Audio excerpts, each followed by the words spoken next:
Why is Gibran saying that faith is the twin brother of doubt? Why is Gibran saying that faith is the twin brother of doubt? Faith is the twin brother of doubt in twin ways. Let's talk of both ways. Actually, if we can understand even one of those ways, then the other is identical, it's a twin. But we'll talk of both. Let's not rely too much on ourselves.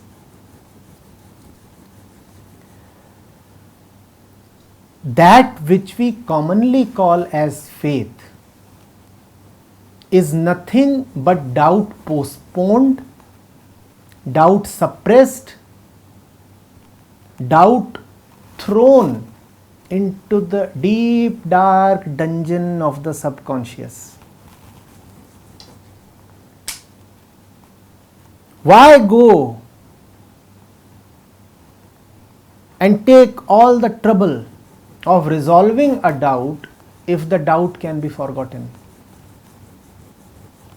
Why make all the efforts? Why invest a lifetime in coming to certainty when one can be convinced into believing that certainty, even if it's hollow, exists?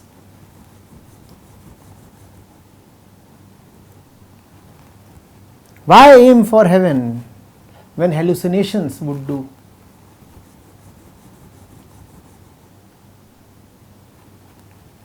And that is why the world over, faith is becoming a dirty word today. If you say you have faith, it is construed as meaning that you are a believer. You believe in something.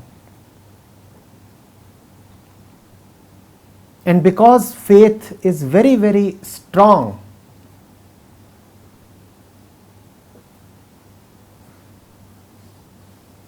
and closed towards inquiry, so this belief is just superstition.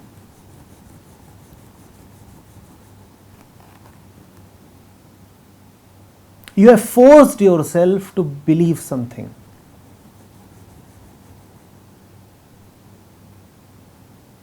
And why have you forced yourself? Because not believing has its consequences. What are those consequences? Oh, all worldly. Some physical pain, maybe some loss of money, loss of belongingness, loss of society. You would probably be ostracized. You would probably face financial losses. Maybe nobody would marry you. These kind of troubles. To avoid these kind of troubles, you bury your doubts. You bury your doubts, and on the grave you write faith.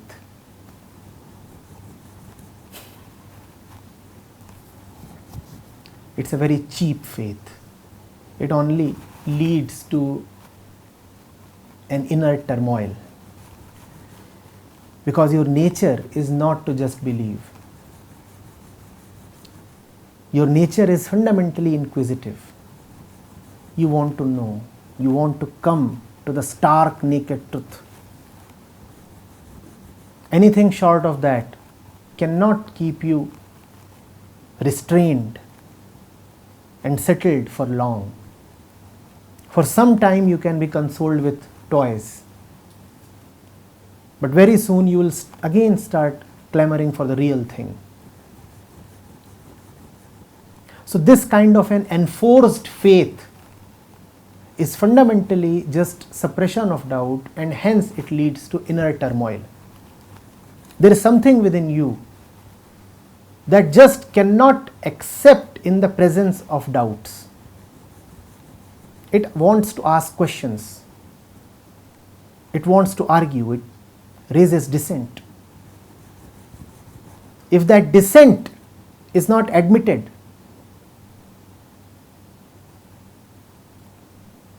if the opposing voice is forcefully shut down, then you will have calm on the surface, a very superficial peace.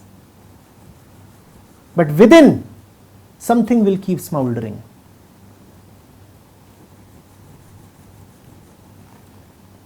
And this inner fire, this inner turmoil will show up as violence in your outer actions.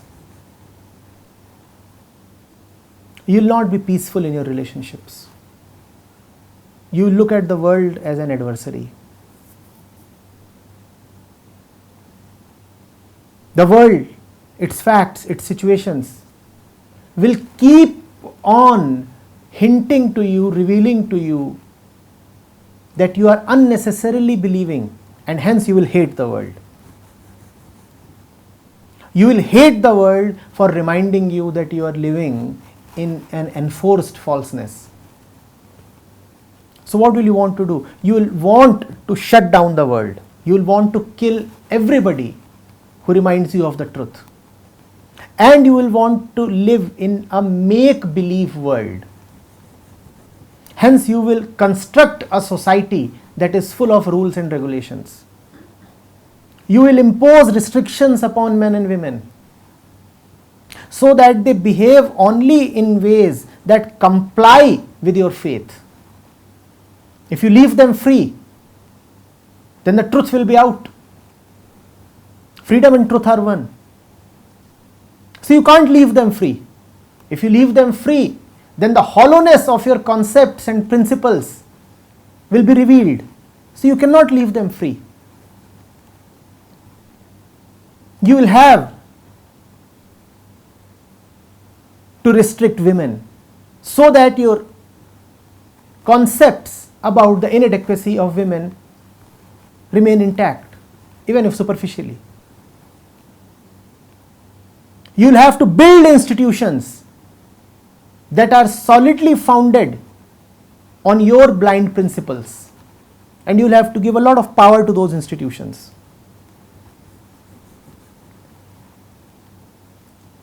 You see, one lie must be followed by 1,000 lies, each successive lie bigger than the previous one. So you will have to continuously keep manufacturing lies just to protect your faith. And even after doing so much, the doubt will still remain. Ah, such a pity. You have done so much to convince yourself, and yet that little voice still keeps squeaking like a rat. I am still not convinced. No, it's still not okay. I still don't believe. I don't agree.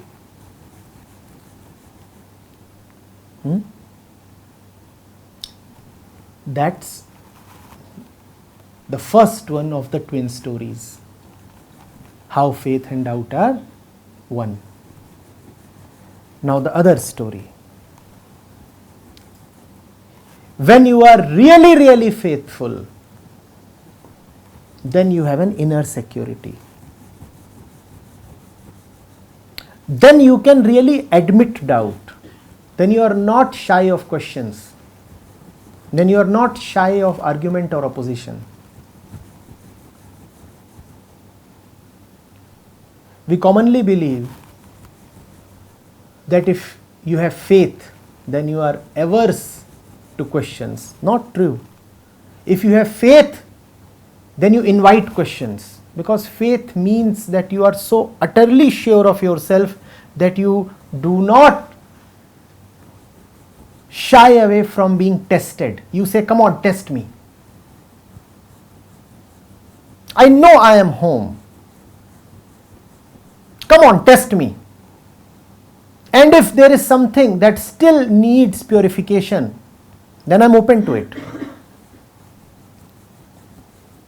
That in me which is open to change is the one who doesn't change.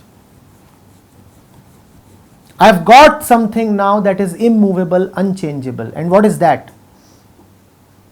That is the one that is open to all movement and changes. I'm sure of myself. Let's engage in a debate. And I'll be open and honest. And if I find that something that I was basing my faith on was hollow or merely conceptual, then I am prepared to move beyond that. I'll thank you for having corrected me, improved me, rather sublimated me.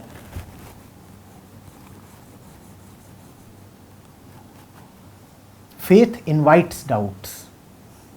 Faith says, come on, come on. And this invitation, if it appears arrogance, it might be arrogant, but it has an equal receptivity, even lovingness. You are not inviting the other one just to belittle him or slander him or disrespect him or defeat him. You are inviting the other in a sense that includes love. Yes, we will be embroiled. Yes, it would almost be like wrestling. Yes, we'll try to prove to each other what's in our hearts. But deep within, defeating you is not my purpose. Truth is my purpose. If being defeated brings me to truth, I'll gladly be defeated. I'm engaging with you so that I may ultimately engage with the truth. This is real faith. Real faith is dynamic. Real faith starts like a debate and then becomes a duet, like Ashtavakrajanak Samvad. Even in Yog Vashish Sar that we are doing currently, Ram initially opens on a melancholy note. He says, of what use are these riches, these worldly possessions? And later on, in the Nirvana Khand, in the last Adhyay, look at Ram. You will not know whether it's Ram talking or Vashisht. Just as in the last Prakaran of Ashtavakra Gita, you do not know whether it is Janak talking or Ashtavakra. The last one and the one before the last one and the 18th chapter. So you begin debating and very soon it's a duet. That's real faith.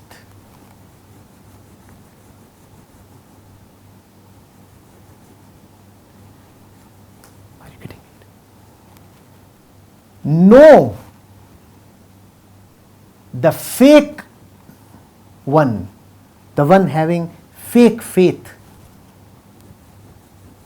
by his averseness to discussion.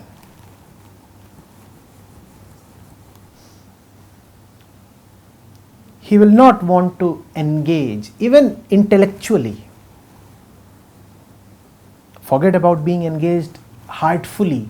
He will not want to get engaged even intellectually. He will say, some things are beyond discussion. They are the word of God. We don't want any debate on that. You are just afraid. Why don't you admit that? You are afraid because you do not know. You are afraid because your so-called understanding is shallow.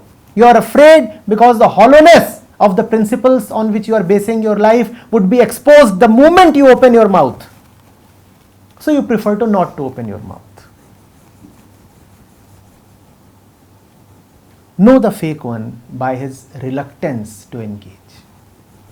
And know the real one by his enthusiasm. If you just signal to him that you want to talk about the fundamentals, he will almost pounce upon you. Brother, I am not going to let you go now. He'll want to win, but defeat will be equally dear to him.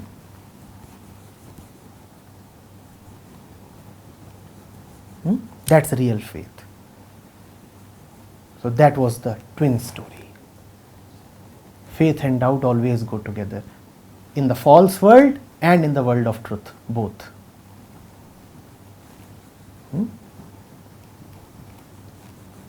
Adi Shankar toured the entire country, and what was he doing? What was he doing? He was talking, debating, discussing. That's the power of Advait.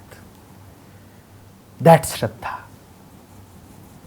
He was prepared to engage with anybody. Come, talk. And you can question anything.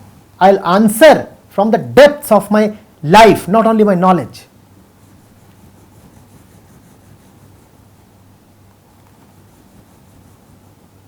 And I'm prepared even to put my life at the stake. Often the debates, the shastrarth that would happen would involve a condition. The one who is defeated will give up his life. One such example is the debate that happened involving Ashtavakra's father. He was defeated. He said, fine, now I am renouncing my life. That is the openness, that is the honesty you have. Or if I am defeated, I will become your disciple. I might have 4,000 students, but if you win this shastrarth, then I come to you and immediately take you as my guru. It happened so many times with Buddha. And so many followers he earned just because the so-called gurus of those followers were honest enough to admit defeat in front of the Buddha. This is faith. It doesn't matter to us that a newbie has defeated us openly in front of so many people, in front of my own disciples. My own disciples were watching. And this fresh one, hardly in his 30s, has shown me the floor. But I feel no shame. In fact, I feel glad that someone could show me my inadequacies. Now, I pray to you, O Venerable One, take me as your student.